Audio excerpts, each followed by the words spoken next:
সিরাজগঞ্জ জেলার তাড়াশ উপজেলার নওগাঁ ইউনিয়নের কালিদাস নীলী গ্রামের বাচ্চু আকন্দ আজ গ্রামীণ অর্থনীতিতে এক অনন্য দৃষ্টান্ত। একসময় কৃষিকাজে নিয়োজিত থাকলেও তিনি 2 দশক আগে হাঁস পালনের উদ্যোগ নেন। স্থানীয় খামারিদের দেখে অনুপ্রাণিত হয়ে শুরু করা সেই ছোট উদ্যোগ আজ রূপ নিয়েছে স্বাবলম্বিতার পথে। বর্তমানে তার খামারে ক্যাম্বেল, ব্ল্যাক হোল ও বেলজিয়াম প্রজাতির 5 থেকে 600 হাঁস রয়েছে।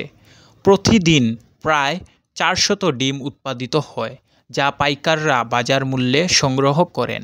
পাশাপাশি মাংসের জন্য হাঁস বিক্রির মাধ্যমেও আসে অতিরিক্ত আয়। যদিও খাদ্যের মূল্যবৃদ্ধির কারণে মুনাফা কিছুটা কমে গেছে, তবু আশাবাদী বাচ্চু আকন্দ ভবিষ্যৎকে দেখছেন সাফল্যের আলোয়। প্রথম জীবনে আমি 300 350 এরকম করছি। এখন মনে করেন 500 550 600 700 এরকম করে সব মনে করেন যে আপনার ক্যাম্পল আছে, তাও আগে মনে করেন যে দেশি হাঁস আছে। মনে করেন যে মোটামুটি এখন পানি পুনি এসে গেছে, তো এখন একটু ডিমের বাড়ি খেতে তাও 40% আছে। ওটা তো আর বলা যায় না, দিনে দিনে খরচ করছি তো মোটামুটি মনে করেন এখন চড়াই তো খাদ্য পাইতেছে না। এখন মোটামুটি মনে করেন আমার দিনে 1-1.5 মণ খাদ্য যাইতেছে। আপনার গম আছে, ভুট্টা আছে, ধান আছে, বহুত আছে। এখন মোটামুটি মনে করেন কোনো সমস্যা নাই। এখন ব্যবহার করতেছি আমি ডক্সোবিট ঠান্ডার লেগে, মাইক্রোনিটার সাথে দিতেছি, থাইপিন আছে, বঙ্গবিট আছে, এটিবিট আছে, 83 আছে, আমাদের র্যানামাইসিন আছে, এইরকম ধরনের আমাদের মনে করেন জ্বরের ওষুধ আছে। তিনি মনে করেন প্রাণী সম্পদ অধিদপ্তরের সহায়তা পেলে খরচ কমে আসবে এবং লাভের পরিমাণ আরও বাড়বে। ইতোমধ্যে তার খামার দেখে গ্রামীণ গৃহবধূরা হাঁস পালন শুরু করেছেন, যা গ্রামীণ অর্থনীতিতে নতুন সম্ভাবনার দ্বার উন্মোচন করছে।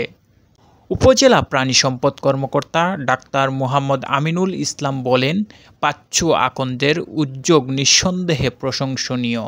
হাঁসের খামার স্থানীয় বেকারত্ব দূরীকরণে গুরুত্বপূর্ণ অবদান রাখছে। আমরা খামারিদের পাশে আছি, হ্যাঁ, যে আমার মাদ্রাসায় থাকি, আমার বাসার সামনে খামার আছে, হ্যাঁ, ওরা ভ্যাকসিন করবেই না।